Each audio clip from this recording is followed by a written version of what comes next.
Well, I think we've done a good job identifying problems on the farm, low milk prices. Globally, we've got inexpensive imports of milk protein concentrate substituting domestic fluid milk, and the obesity and health issues as we move forward if we continue to let our integrity of our food continue its demise. And I know all of you here have solutions to the problem. Brian, do you want to start with solutions to the low milk price?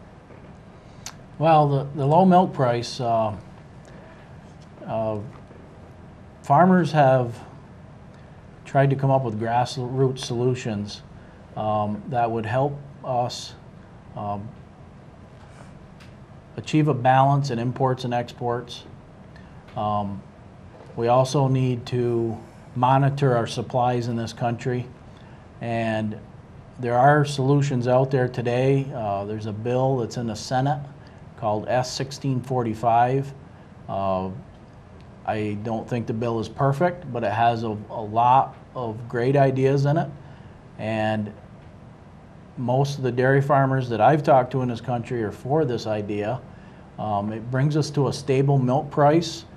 I always say if a stable milk price is demanded on the consumer, we must have a stable milk price on the farm. And this gives the consumer the assurance, and I've talked to a lot of consumers out there, that the farmer is getting a fair share of their dollar. I've heard it over and over again that I would pay more for my milk if the dairy farmer would get it. And this would bring us to that solution. Debbie, can you talk about the three-prong approach with executive and judicial and legislative? Yes, I look at the situation three-pronged. Right now, the Department of Justice is looking into antitrust investigations of monopolies taking place with companies such as Dean Foods and Dairy Farmers of America, that they are controlling the price, which is impacting what the consumers are paying, and keep holding the price down to the farmer. That needs to be looked at. As far as the executive level, the USDA Secretary of Agriculture, Vilsack, has the power to do some short-term emergency actions that must be done, because right now farmers are bleeding and communities are reaching cardiac arrest. We're going to fall apart in rural America when farmers and agribusiness and the infrastructure in this country falls apart.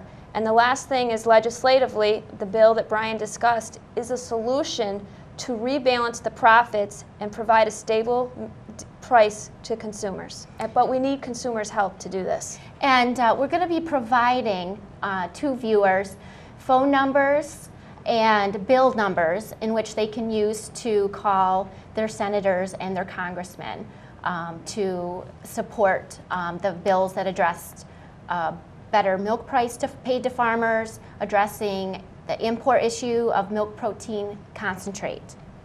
So I'd just like to summarize that America's dairy industry needs your help. Please pick up the phone. Please join a progressive food policy advocacy group in Iowa called Food Democracy Now, fooddemocracynow.com. They will send you consumer alerts to allow you to further engage in helping with this situation. Tammy, we also probably should say consumers need to be aware for themselves, because when the farmers in America aren't able to provide food for our people, we are going to be in a very, very bad situation. Food, without food, it's one thing if your cars or your iPods are being made by somebody else, then the price goes up. It's very, very different when your food is not available to you because your neighbors are no longer in business making food. So let's worry about the consumers as well as the farmers. Yes. You can't eat cars. You can't eat cars, you can't eat iPods, and we need to restore the profitability to the local farmers so that we have protection for our children and our grandchildren. Thank you. If you eat, it's time to speak.